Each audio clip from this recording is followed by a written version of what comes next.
Podemos tomar lugar. Com o título da ministração dessa noite, coloquei a oração que Deus ouve. Essa é uma boa, né? A oração que Deus ouve. Talvez a gente deveria fazer uma pergunta contrária, né? Será que existe alguma oração que Deus não ouve, né? Fica aí um bom pensamento para uma mensagem futura, né? Mas hoje eu quero falar sobre a oração que Deus ouve. Porque em alguns momentos na Bíblia eu olho assim, eu vejo de que forma que Deus responde algumas orações de uma forma muito eficiente, né? E às vezes orações muito curtas. Eu fico pensando, às vezes, por algumas palavras, às vezes ditas, as coisas acontecem de uma forma extraordinária, né? E às vezes as orações não são orações de uma retórica muito bonita, ou seja lá, elaborada, mas às vezes palavras simples, e o céu abre e as coisas acontecem de uma forma incrível. E eu só peguei alguns textos que expressam um pouco essa ideia de que forma que muitas vezes Deus age de uma forma assim tremenda, sobrenatural, mas de uma forma assim de orações muitas vezes muito simples feitas. Em 1 Reis, capítulo 18, versículo 36, nós temos um primeiro exemplo sobre uma oração respondida. 1 Reis, capítulo 18, versículo 36. Aqui é o evento de Elias, né, e os profetas de Baal. E a circunstância é aquela que ele reúne, né, todos os profetas de Baal e Astarote. E ele então convoca eles a um desafio no alto do monte. E aquele Deus ou aquela divindade que descesse fogo do céu, essa seria a divindade reconhecida. E o que acontece? Naquele momento, Elias faz uma oração muito simples, né? A gente já sabe que nesse contexto todos os profetas de Baal já estavam lá se martirizando, já estavam lá clamando, já horas e horas e horas, e a coisa não acontecia, nada acontecia. E aí Elias ainda tira uma palha. Eu fico pensando, Elias o cara é muito ousado, né? É muita ousadia. Simplesmente começou a tirar sarro deles. Vai ver que o Deus de vocês está dormindo, não sei. Tem que gritar mais alto, grita mais alto, né? Ou saiu para viajar, né? Tá muito ocupado, né? Tá muito ocupado, então vocês têm que clamar mais alto. Elias ainda botando fogo no negócio, né? E ele já se cortando, já se arrebentando para buscar, né? E aí Elias, ainda mais ousado, ainda diz o seguinte: agora vamos cavar em volta aqui, faz um valo em volta de sacrifício e traz água, e põe água, e põe água. Fico pensando, Elias tinha que ter uma convicção assim realmente fora do normal para fazer um negócio desses. E aí uma oração não muito elaborada, muito criativa, mas enfim, a oração simples que ele faz lá no versículo 36 diz assim: quando chegou a hora da oferta de cereais, né, primeiro ele monta o altar, né, aquele altar que estava derrubado, estava caído, ele ajeita as pedras, coloca o animal, coloca todos os elementos, aí vai água naquela situação toda. Aí calmamente, versículo 36, quando chegou a hora da oferta de cereais, o profeta Elias aproximou-se e disse: ó Senhor, Deus de Abraão, de Isaque e de Israel, manifeste-se hoje que tu és Deus em Israel, e que sou teu servo, e que segundo a tua palavra fiz todas essas coisas.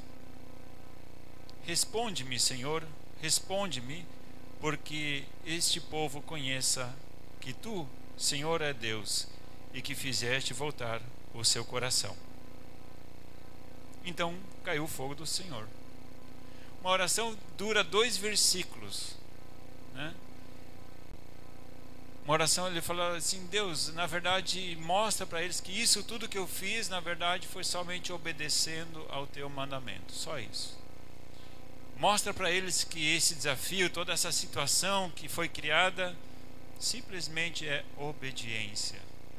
Mostra para eles e manda fogo do céu, de uma forma bem simples, básica, sem muito, né?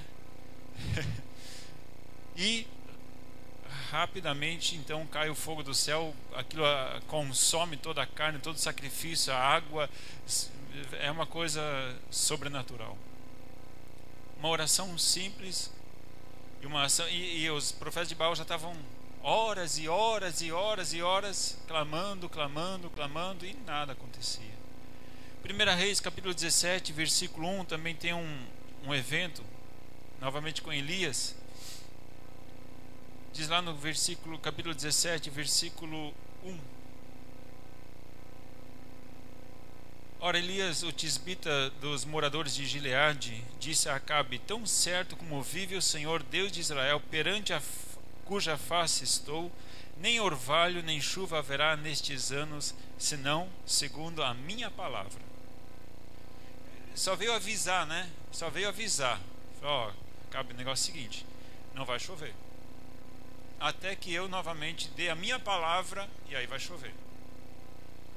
Só avisando, só comunicando. Na verdade era só uma comunicação, né? Não precisava nem orar muita coisa aqui, né? Nem orou, Deus, agora eu repreendo as chuvas e não, só estou te avisando, tá? Não vai chover até eu de novo der a minha palavra, aí chove de novo. Que autoridade, como é que tem gente, né? Como é que pode ter um profeta desses que a palavra dele ela está tão próxima da vontade de Deus, do coração de Deus? 2 Reis capítulo 5 versículo 10.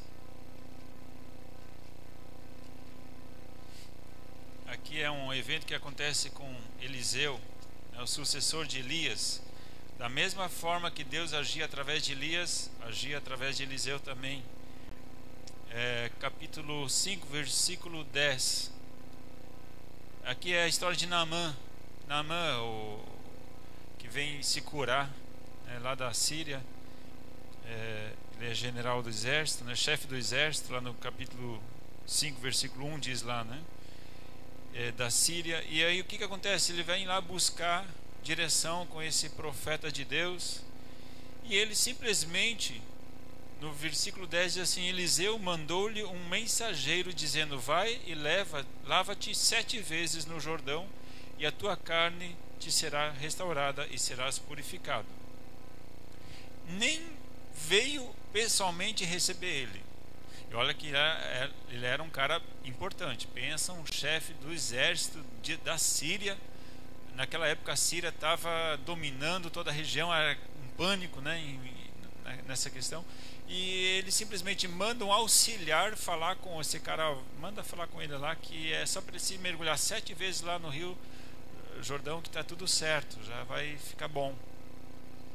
Tanto é que a frustração de Naamã foi tão grande que no próximo versículo diz assim: porém Naamã indignou-se muito e se foi dizendo: eu pensava que ele certamente sairia, por-se-ia em pé e invocaria o nome do Senhor seu Deus, agitaria a mão sobre o lugar infectado e me curaria da lepra, né? Nem me tocar, não me tocou. Eu achava que ele ia, né, fazer um negócio muito espiritual, fazer um movimento, fazer toda uma, né, pegar lá uma água purificada, né, aquele copo d'água que você, né, não precisou nem copo d'água, não foi nada, nem foi ver, mandou o auxiliar dele falar para Naamã mergulhar 7 vezes lá no Jordão. Ele falou: pá, eu sei lá da Síria, tem rio bem maior lá na Síria do que esse riacho aqui, mal dá para atravessar a pé nesse rio aqui. Que falta de consideração é essa?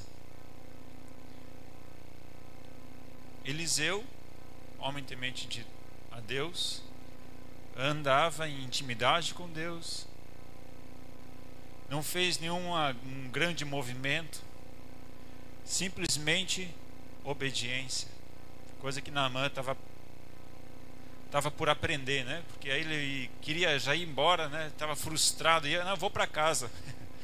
Os funcionários vem cá, custa alguma coisa? Já estamos aqui. Eu acho que eles estavam desesperados. Eu digo: caramba, a gente veio lá da Síria, a gente agora vai voltar para casa, não custa nada, estamos passando no rio agora, dá uma mergulhada aí, por favor, faz, né? Eles frustrados já, né? Vão para casa. Então, mergulhou lá 7 vezes, e quando mergulhou a 7ª vez, não é que deu certo mesmo? Não é que Eliseu tinha razão? Dirigido por Deus. 2 Reis, capítulo 6, versículo 17 e 18, é um outro evento. E orou Eliseu: ó Senhor, peço-te que lhe abras os olhos para que veja. E o Senhor abriu os olhos do moço, e ele olhou e viu que o monte estava cheio de cavalos e carros de fogo em redor de Eliseu. E quando o inimigo descia contra ele, Eliseu orou ao Senhor: fere, peço-te, de cegueira esta gente. E feriu de cegueira conforme a palavra de Eliseu. Que palavra de autoridade, né? Primeiro ele diz: olha, abra o olho aqui do meu amigo, acho que era o Giazi, né, que estava com Eliseu, que era o auxiliar de Eliseu. Abra o olho que não está vendo, não está enxergando, porque o exército tinha cercado a cidade e tudo mais. Estavam caçando Eliseu. E Eliseu diz: olha, abre o olho dele para ele ver o que está acontecendo. E aí ele viu, nossa, né, carruagens, aquele exército muito maior, que estava um exército celestial, estava em volta daquela montanha. E aí quando o exército cercou, Eliseu novamente diz: agora, Deus, peço que você fira de cegueira todo esse exército que está aqui me cercando.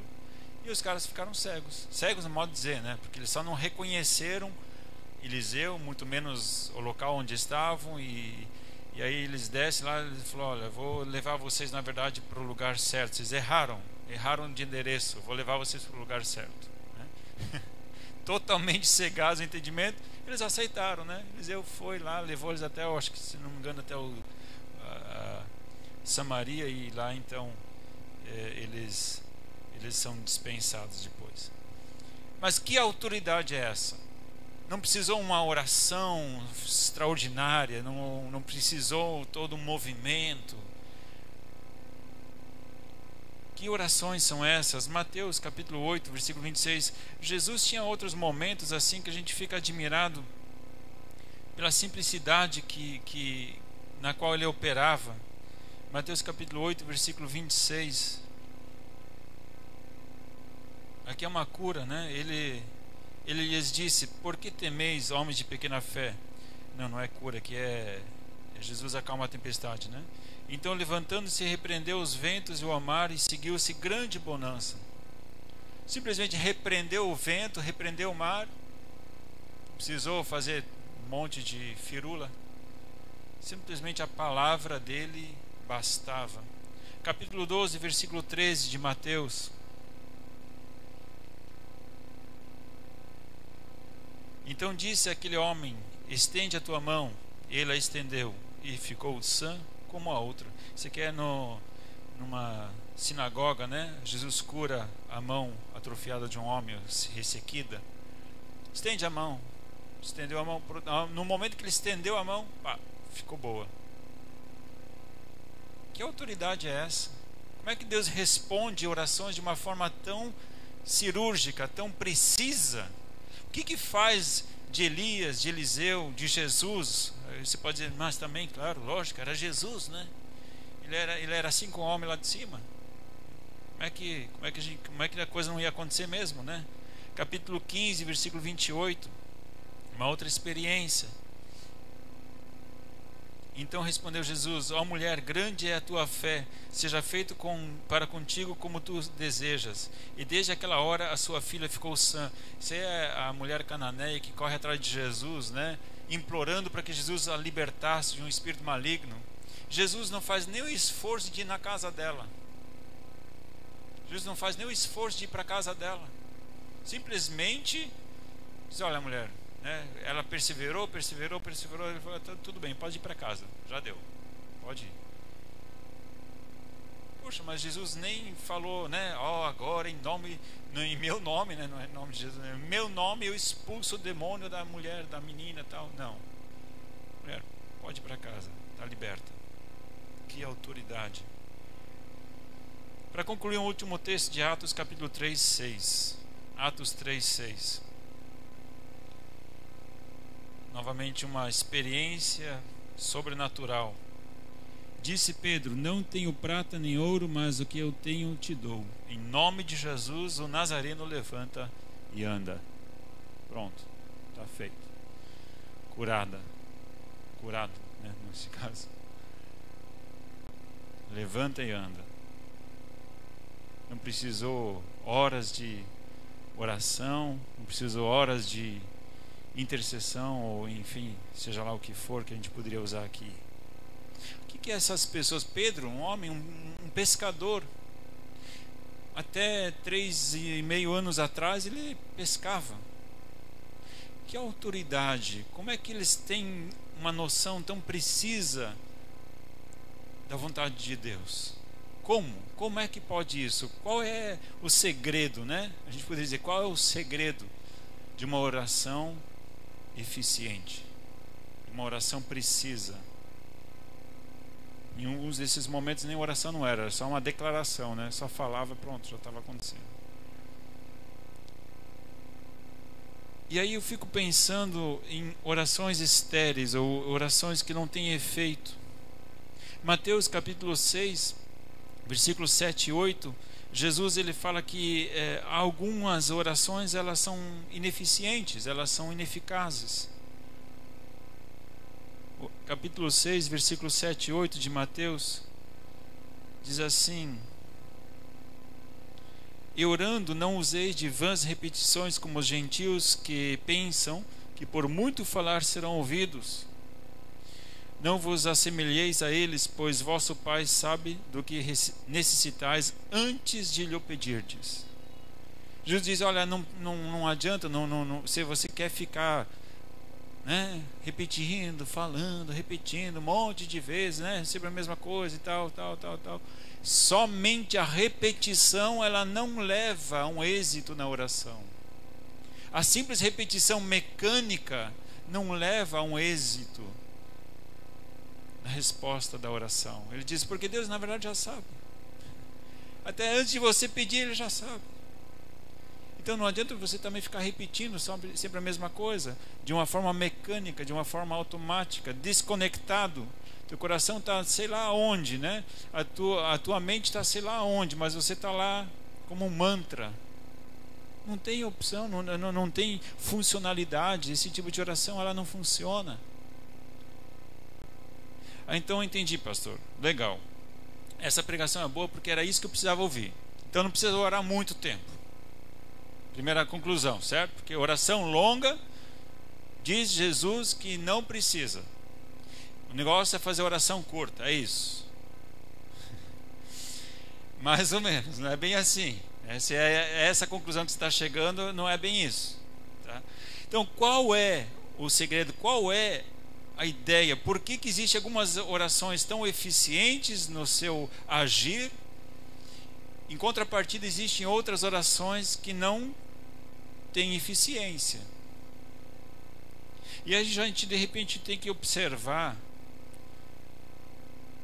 quem está orando e a vida de oração dessa pessoa.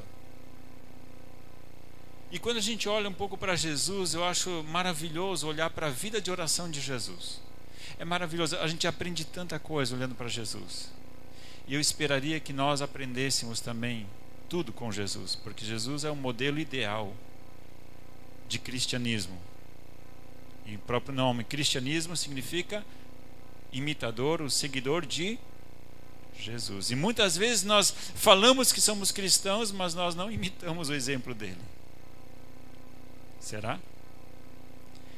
E quando a gente olha para Jesus e para a vida de oração de Jesus, é maravilhoso. Eu fico pensando, o próprio Filho de Deus, ele, que era a encarnação de Deus aqui na terra, gastava tempo em oração. Que necessidade Jesus, o Filho de Deus, tinha de orar? Ah, pastor, realmente ele tinha que orar muito, né? Poxa, porque todo o destino de toda a terra estava na mão dele. Então ele tinha que orar muito mesmo, né? Já que a responsabilidade dele era tão grande, mas não nada menor ou maior do que a sua responsabilidade em mudar o ambiente no qual você está.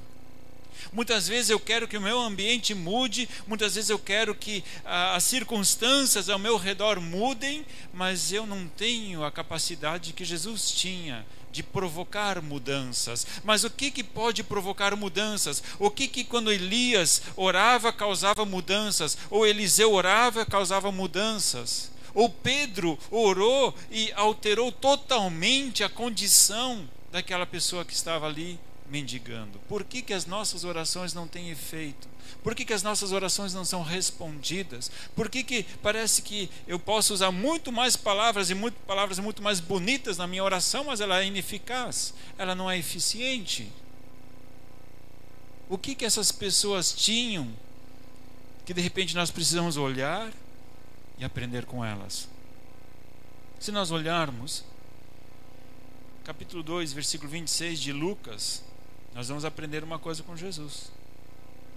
Lucas, capítulo 2, versículo 26. Na verdade, isso aqui é um contexto de pessoas, né? Ainda não é a figura de Jesus. Aqui é somente as circunstâncias que em volta de Jesus. Capítulo 2, versículo 26 de Lucas, diz assim: fora-lhe revelado, isso aqui fala de Simeão, né, que trabalhava, que fazia uma função no templo na época de Jesus.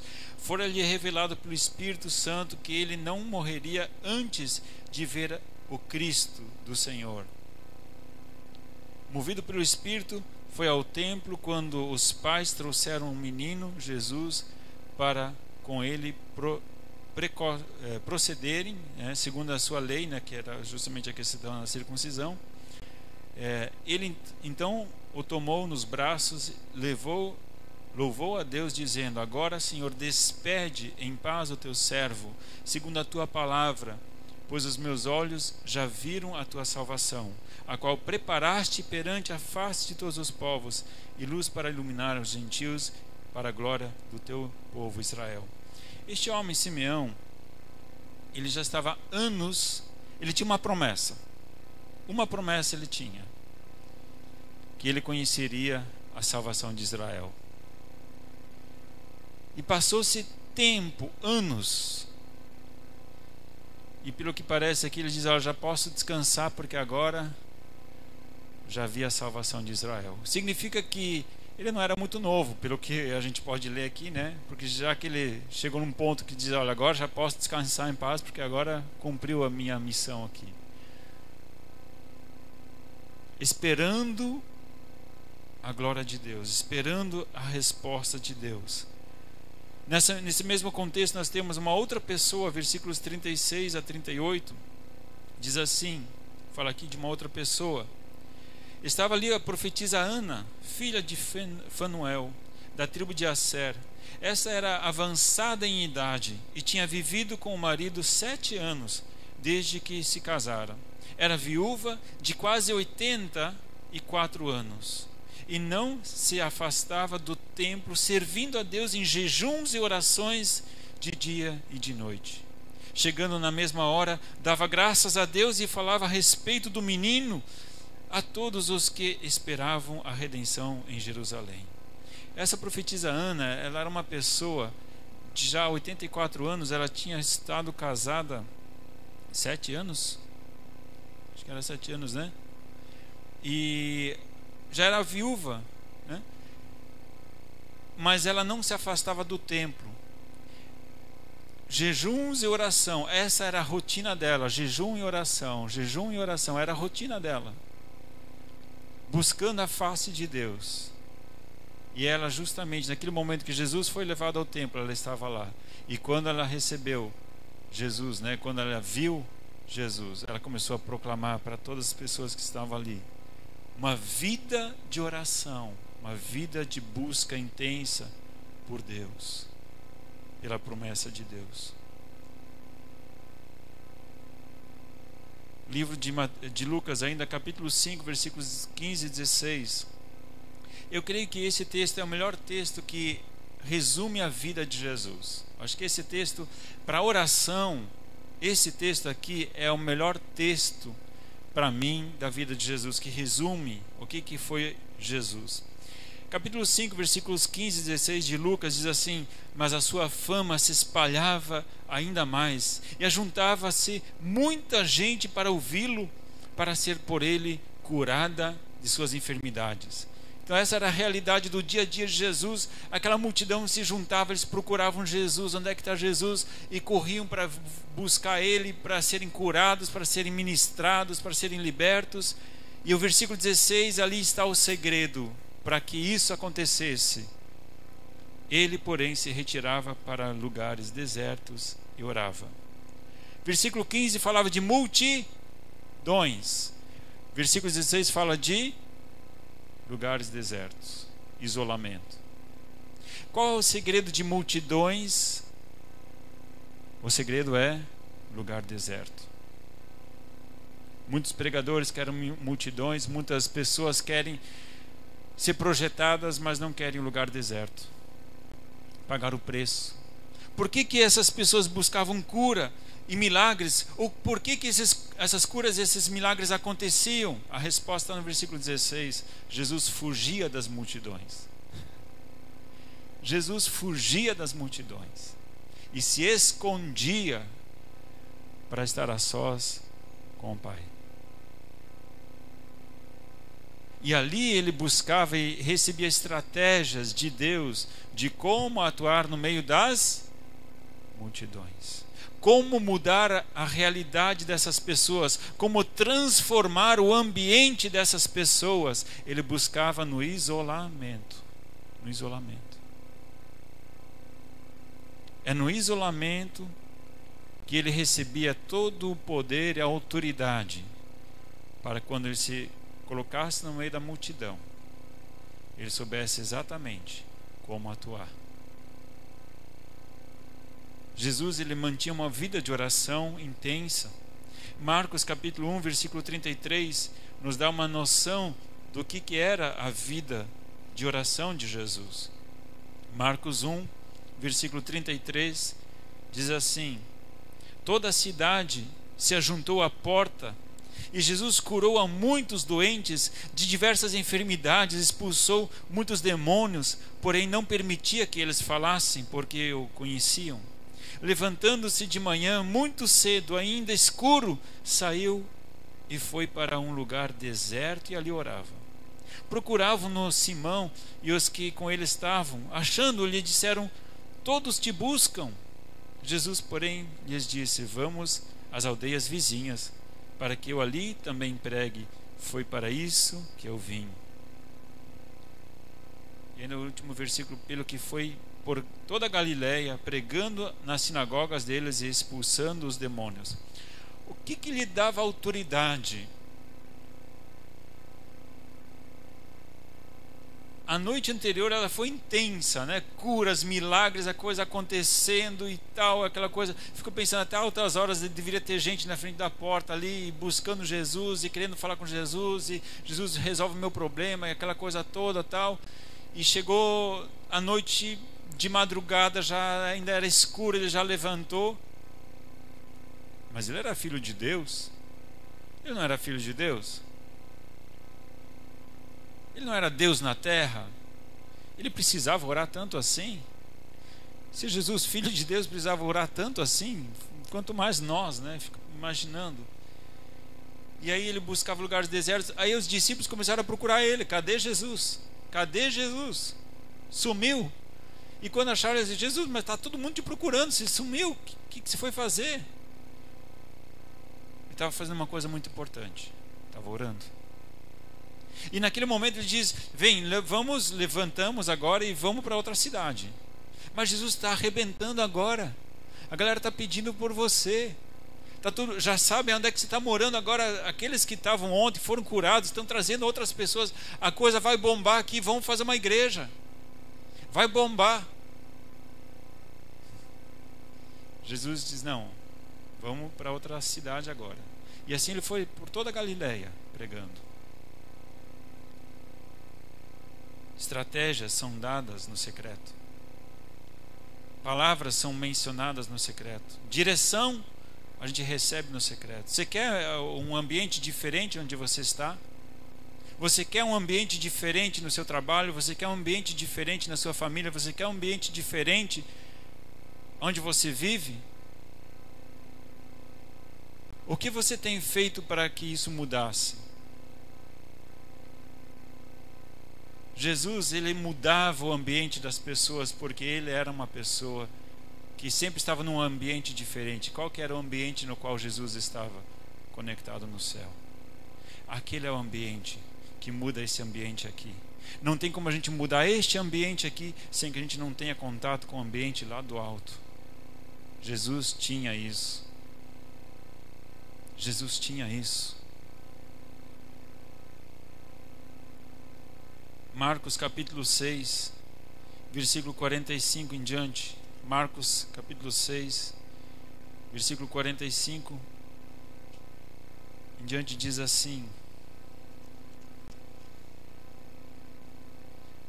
imediatamente obrigou os seus discípulos a subir para um barco e passar adiante para o outro lado, a Betsaida, enquanto ele despedia a multidão.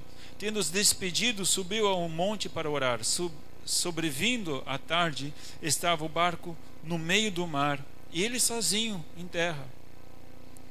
Vendo-os fatigados a remar, porque o vento lhes era contrário, por volta da 4ª vigília da noite, aproximou-se deles, andando por sobre o mar. Queria passar à frente deles, mas quando viram andar por sobre o mar, cuidaram que era um fantasma, deram grandes gritos, e por aí vai a história. Jesus tinha ficado na costa, despediu a multidão, falou: gente, agora acabou, vamos para casa, culto acabou.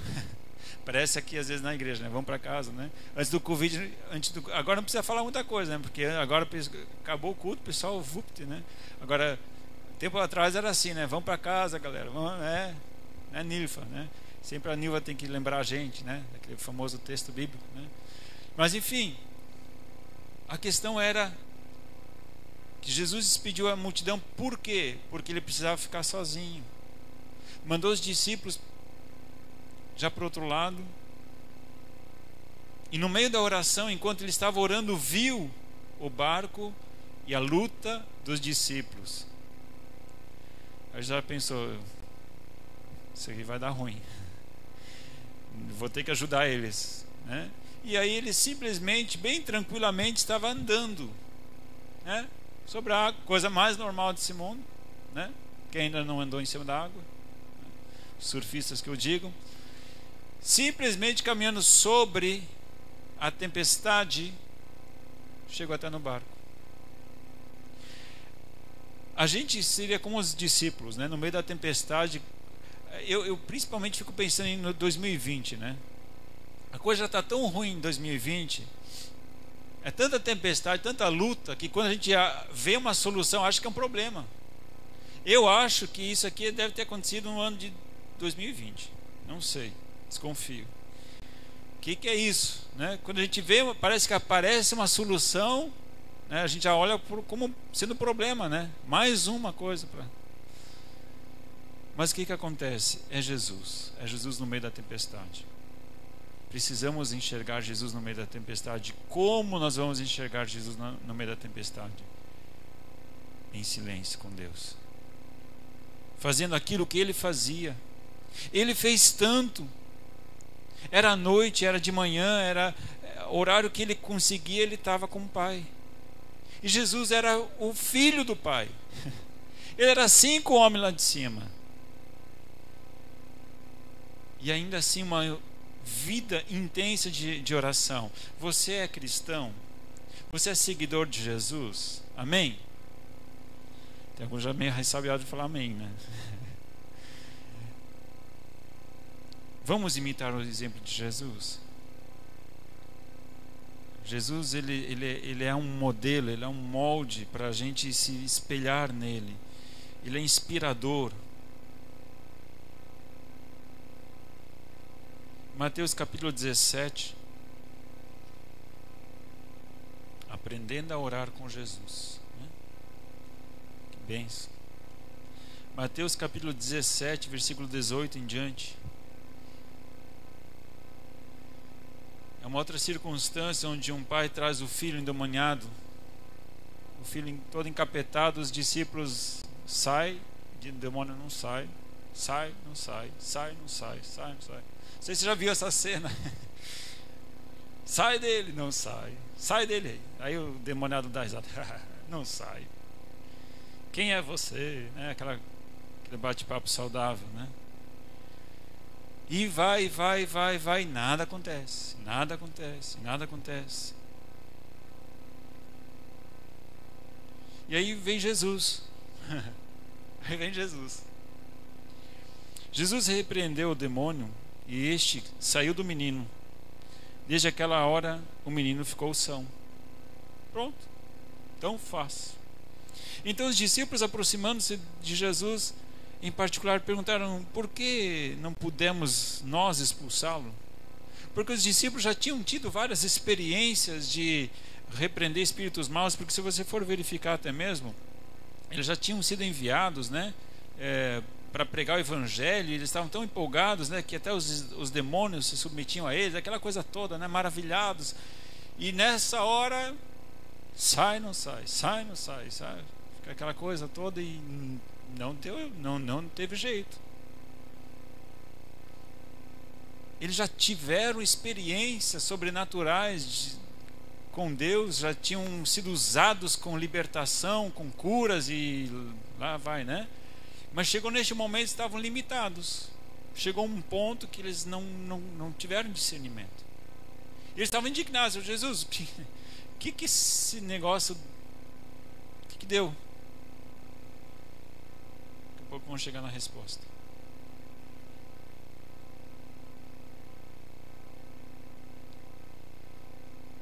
O texto, já vamos ver agora a resposta já, né? Jesus respondeu, versículo 20: por causa da vossa pequena fé. É para acabar, né? Os discípulos, eu fico pensando, eles suados, né, porque a batalha espiritual é ferrenha, eles suados de tanto brigar com o demônio sai, não sai, sai, não sai. Eles já estavam desanimados, já estavam arrebentados. Aí Jesus, o que deu? E aí vem Jesus para completar a obra, né? É porque vocês têm pequena fé. É por causa de vocês. O problema não está no demônio, o problema está em vocês.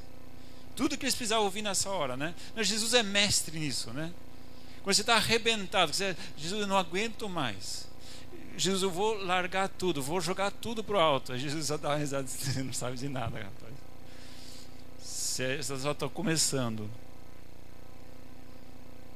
Aí Jesus fala: é por causa da pequena fé de vocês. Em verdade vos digo que, se tiver de fé com um grão de mostarda, direis a este monte: passa daqui para colar, e ele passará. Nada vos será impossível. Pô, Jesus nessa hora humilha, né? Já estava arrebentado, já estava aquela coisa toda, já estava desanimado. Aí Jesus diz: a fé de vocês é tão pouca, é menor do que o grão de mostarda, porque se fosse do tamanho do grão de mostarda, vocês iam falar e nada seria impossível. Vocês iam mandar a palavra, a oração de vocês teria poder, vocês teriam autoridade, vocês falariam e a coisa aconteceria. E por que não acontece? Porque vocês não têm fé. Os discípulos, acho que nessa hora, se pudesse recolher a marmita debaixo do braço e sair chorando para casa, acho que iam. Eu, pelo menos, daria essa vontade. Aí versículo 21: mas esta casta de demônio não se expulsa senão por meio de oração e jejum. Aí você pode dizer: beleza, está aí a resposta, é orar e jejuar. Então o que os discípulos deveriam ter feito? Veio o pai com um filho encapetado ali, se viu que não está saindo, espera um pouco, vamos jejuar primeiro. Aí depois você volta com teu filho, vamos jejuar e orar primeiro. É isso que Jesus estava falando? Não.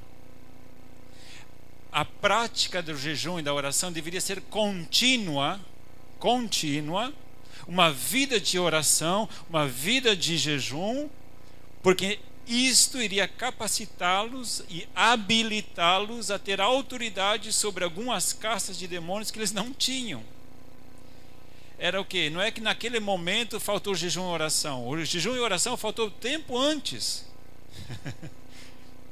Não era naquele momento, espera, ô demônio, segura aí que eu tenho que jejuar e orar primeiro, vou me consagrar, porque daí depois você pode mandar vir. Amados, é a vida de oração que faz a diferença.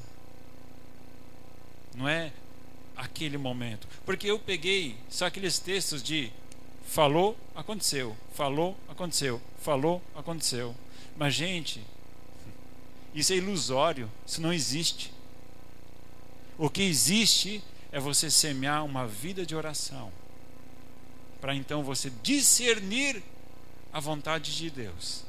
E aí sim você ter autoridade na palavra. E quando você proclamar a palavra, profetizar a palavra, declarar a palavra, acontece. Porque você tem o quê? Uma vivência de oração, uma vida de oração, uma vida de intimidade com Deus, para você discernir a vontade de Deus. O efeito de você falar e a coisa acontecer, isso é uma consequência. Isso é o resultado final de algo que acontece antes, que é o quê? Uma vida de oração, de consagração. Quando Jesus disse isso, ele não estava falando que naquele dia eles deviam ter jejuado e orado, porque esses dias a gente não sabe. Esses dias acontecem assim, eles aparecem do nada. Esse pai com o filho endemoniado não marcou a agenda, né? Não marcou horário com os discípulos. Semana tal, vou vir então agora, já um mês antes, vou agendar com vocês para você se preparar para esse negócio.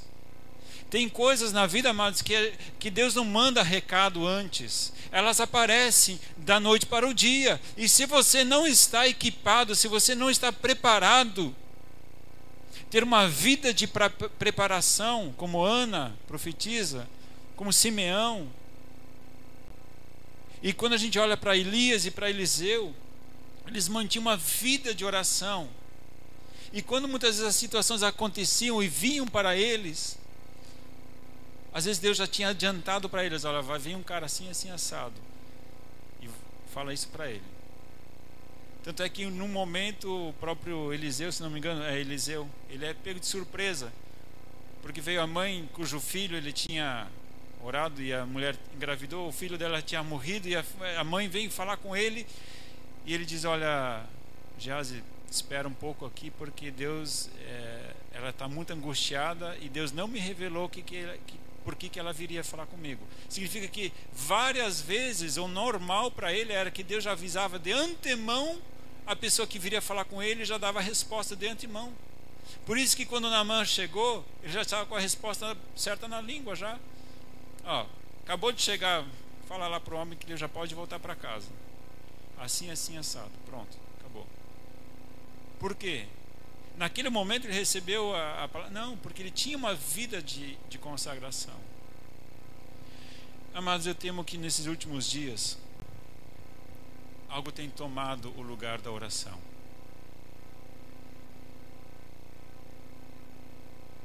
O nosso tempo é o mesmo tempo que Jesus tinha, o mesmo tempo que Elias tinha, Eliseu tinha.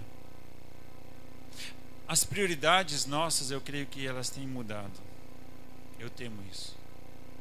Jesus, ele era o Filho de Deus. O ministério dele duraria somente 3 anos e meio.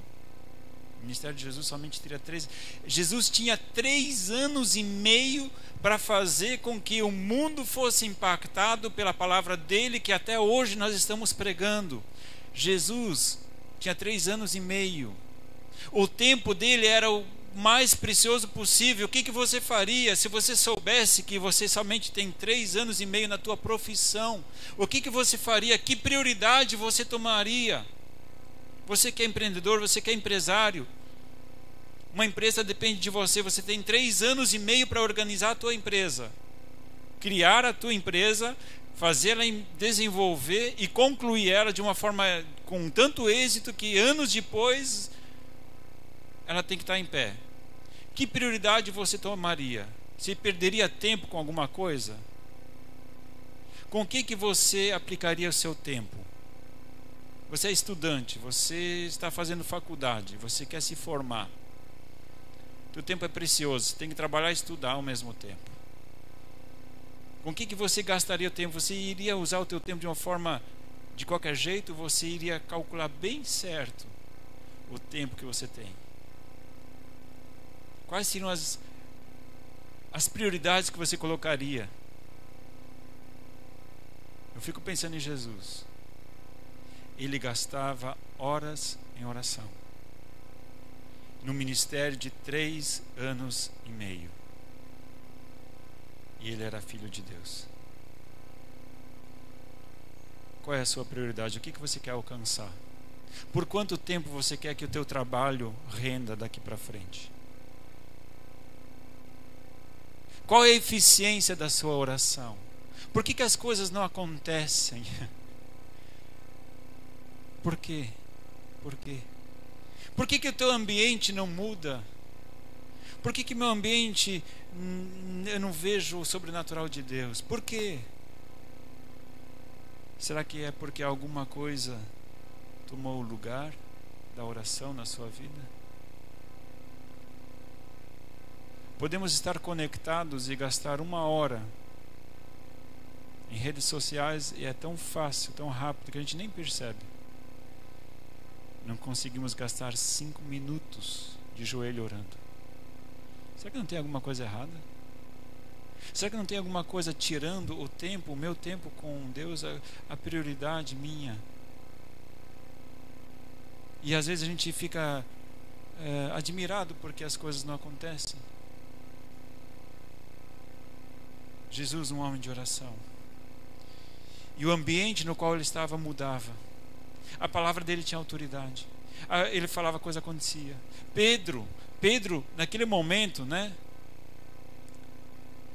Também um homem de oração, porque aí ele ia almoçar, poxa, o almoço não está pronto. Cara, o almoço não está pronto? Tem quanto tempo? Vai durar mais ou menos mais uma meia hora. Opa, beleza, fechou. Subia lá, tempo para orar. Meia horinha. Pô, já é um tempo ganho. Está lá em Atos. Não se perdia tempo.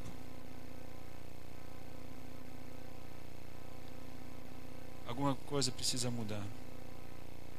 Não é que alguma coisa precisa mudar. Uma pessoa precisa mudar. Ela está aqui, ela está aí, ela está... Quem está ouvindo a mensagem agora? E agora eu gostaria de ir para Apocalipse 5, 8. O texto que eu usei na abertura deste culto, Apocalipse capítulo 5, versículo 8. Logo que tomou o livro, os 4 seres viventes e os 24 anciãos prostraram-se diante do Cordeiro, tendo todos eles uma harpa e taças de ouro cheias de incenso, que são as orações dos santos. Vamos encher a salva lá em cima. Vamos encher a taça lá em cima. Diz que as taças estavam cheias. Eu fico pensando, se você tiver uma taça lá em cima, como é que tá a taça lá em cima? Se um desses 24 anciãos está com a tua taça na mão, vai oferecer diante do Cordeiro, tá? Vai chegar lá, aquela tacinha de ceia, né? Aquele copinho de 50 ml, assim, né? Com fundo, ou uma taça transbordando de orações. Amados, eu quero nos estimular a orarmos. Estamos em tempos onde há necessidade disso. Acho que nunca houve uma necessidade tão grande de clamor, de santidade, de oração. E agora, para concluir a ministração, Lucas capítulo 18. É um texto que eu gosto muito e tem muito a nos ensinar. Jesus conta uma historinha, e uma das poucas parábolas que Jesus conta, uma das poucas historinhas que Jesus conta, que ele já dá a interpretação logo de cara. Diz lá em Lucas capítulo 18, versículo 1: Jesus contou-lhes uma parábola sobre o dever de orar sempre, sem jamais esmorecer. Repetindo, Jesus contou-lhes uma parábola sobre o dever de orar Então orar é uma opção, amado? Bom, pelo que diz aqui é o dever de orar, tá? Então o dever de orar quando? Quanto? Sempre, sem jamais esmorecer, desanimar ou diminuir, parar de orar. E aí tem aquela parábola que a gente já conhece, né, daquela velhinha que vai lá, Deus, faz minha justiça, faz justiça, faz justiça, e vai, até que chega o juiz era ímpio, nem temia Deus, né? E ela insistiu tanto que ele vai lá e faz a justiça que ela estava pedindo. Não fará Deus justiça aos seus escolhidos, que clamam a Ele de dia e de noite, ainda que os faça esperar? Aí que está a grande resposta, né? Não fará Deus a justiça aos seus escolhidos, que clamam a Ele de dia e de noite. Os escolhidos de Deus clamam a Ele de dia e de noite. Deu meia horinha, estão lá, de joelho, trancado no banheiro, se escondendo, para buscar a face de Deus. E aí, de repente, a gente vai ver as coisas mudar. De repente, a tua palavra, ela tem efeito. De repente, aquilo que você está buscando, a mudança no seu ambiente, de repente ela acontece. Não porque o de repente é que faz a mudança, mas é de todo o tempo estar em comunhão com Deus. Para concluir, gostaria de somente trazer um breve testemunho. Num determinado momento, numa determinada situação da minha vida, eu tinha um desejo, um clamor muito forte de que algo acontecesse. Uma situação difícil que eu estava passando, na verdade, e eu precisava de uma intervenção. E eu comecei a orar.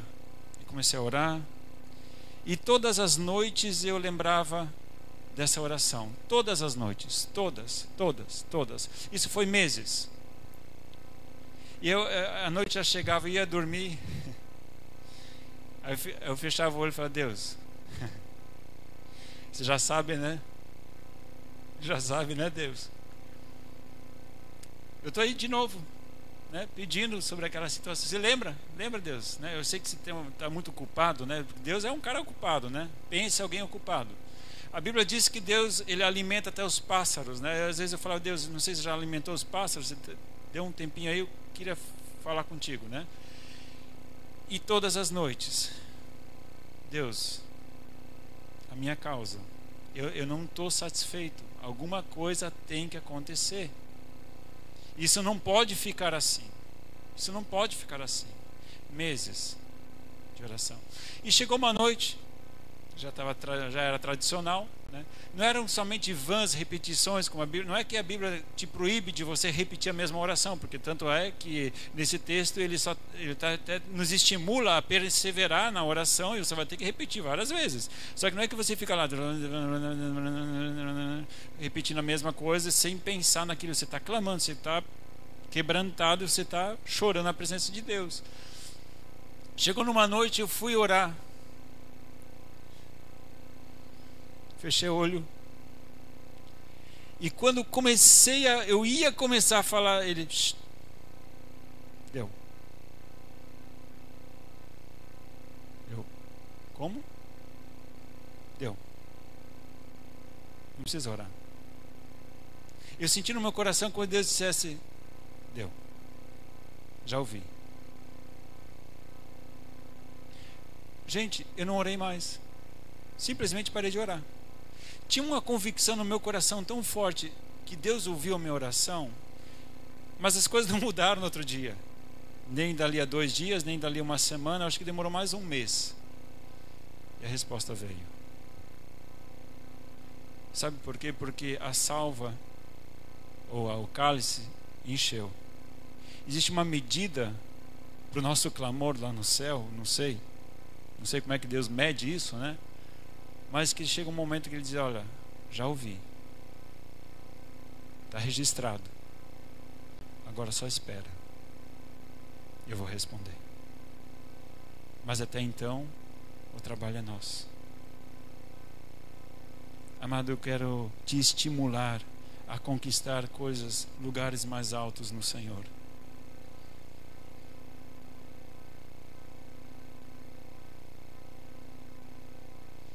Lugares esses que você talvez não imaginava um dia pisar. As coisas que Deus tem preparado para nós, elas não cabem no nosso entendimento. As coisas que Deus tem projetado para a sua e para a minha vida, elas são muito maiores do que nós imaginamos. E agora não estou falando apenas em coisas, porque coisas são muito pequenas diante de Deus. As coisas ainda são muito pequenas diante de Deus. Eu quero te estimular a ousar lugares altos na presença de Deus. Conquistar coisas novas na presença de Deus. Eu quero que você seja estimulado nessa noite a dizer: eu quero ter uma vida diferente de oração. Eu quero ver o meu ambiente ser transformado. Eu quero ver a minha cidade ser transformada. Eu quero ver meu trabalho ser transformado. Eu quero ver minha família ser transformada. Eu quero ver. Eu quero ver. Jesus transformava a vida de muitas pessoas, mas ele tinha o secreto dele. Como é que está o teu secreto? Como é que está o teu secreto? Vamos nos colocar de pé, amados.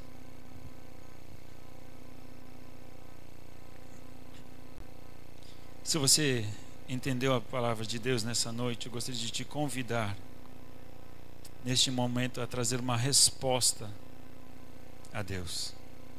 Se Deus de uma maneira talvez te incomodou nessa noite, se de repente o Espírito Santo de Deus talvez te incomodou nessa noite e você se sente compungido de trazer uma resposta, um renovo diante da aliança tua com Deus, de orar, de buscar a Deus de uma forma intensa, de uma forma nova, de uma forma diferente, então este é o momento de você dizer: ei Deus, eis-me aqui. Este é o momento de você dizer: Pai, eu entendi. Eu entendi. Eu ouvi a tua voz nessa noite. O Senhor falou comigo. O Senhor não falou com a multidão neste momento, o Senhor falou comigo. É eu que preciso dar uma resposta para ti neste momento. Então é essa hora de você dizer: Senhor, sou eu. Eu sou aqueles discípulos que chegaram para Jesus e disseram: ei, a coisa não está acontecendo. Por que não acontece? Eu sou aquele discípulo que está no barco olhando para a solução, dizendo: Senhor, o que é isso? Me assustando com o mar revolto. Eu sou esse discípulo. Eu estou nessa situação, clamando por uma intervenção sobrenatural na minha vida. Essa noite Deus te diz: ei, eu quero sussurrar no teu ouvido, mas para eu sussurrar no teu ouvido, você tem que chegar perto de mim, porque na distância você não consegue ouvir, na distância você não consegue discernir a minha voz, então você precisa chegar perto. Eu quero sussurrar no seu ouvido. Eu quero fazer a diferença na sua vida. Papai, nessa noite nós entendemos a tua palavra. E nós pedimos em nome de Jesus que o Senhor nos desperte do sono profundo que nós temos tido e não te buscar.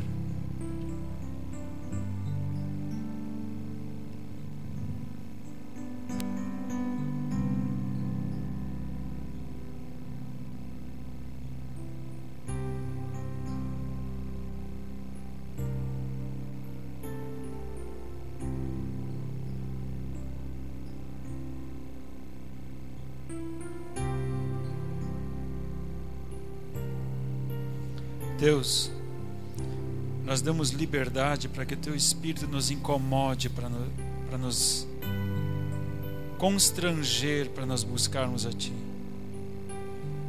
Nós não queremos ofuscar a tua voz em nossas vidas. Nós não queremos negligenciar a tua voz em nossas vidas. Papai, em nome de Jesus, nessa noite nós nos humilhamos diante de ti e pedimos perdão, porque nós não temos priorizado aquilo que Jesus priorizou, ele tendo 3 anos e meio, a prioridade dele não é estar no meio das multidões, mas é estar sozinho contigo. Ó Pai, em nome de Jesus, muda nossas circunstâncias. Muda nossas circunstâncias, meu Deus. Ó Pai, em nome de Jesus, nós entregamos diante do Teu altar as nossas vidas. E pedimos, meu Pai querido, que o Senhor derrame a Tua graça sobre nós. Que nós não venhamos priorizar tantas outras coisas a não ser aquilo que realmente pode mudar o nosso ambiente, que é a Tua presença. Perdoa-nos, Papai querido, por tantas vezes trocarmos o bom pelo que é melhor, ou simplesmente ficarmos com aquilo que é mediano e não buscarmos o Teu melhor. Santifica a Tua igreja, Papai. Restaura e renova a Tua igreja. Papai querido, que possamos entrar num tempo novo de intimidade contigo, mas ao mesmo tempo de compromisso, de mudarmos as circunstâncias aonde nós estamos, Pai querido. Porque apenas oração sem ação não leva a lugar nenhum, mas também ação sem oração, ela nos leva a lugares distantes da Tua presença. Papai, em nome de Jesus, renova, Papai, o Teu fogo de vida, Teu fôlego de vida, Pai querido, sobre a Tua igreja, Pai. Pai, em nome de Jesus, nós Te louvamos e Te agradecemos. Tu és o nosso Deus. Aleluia, Jesus. Glória a Deus.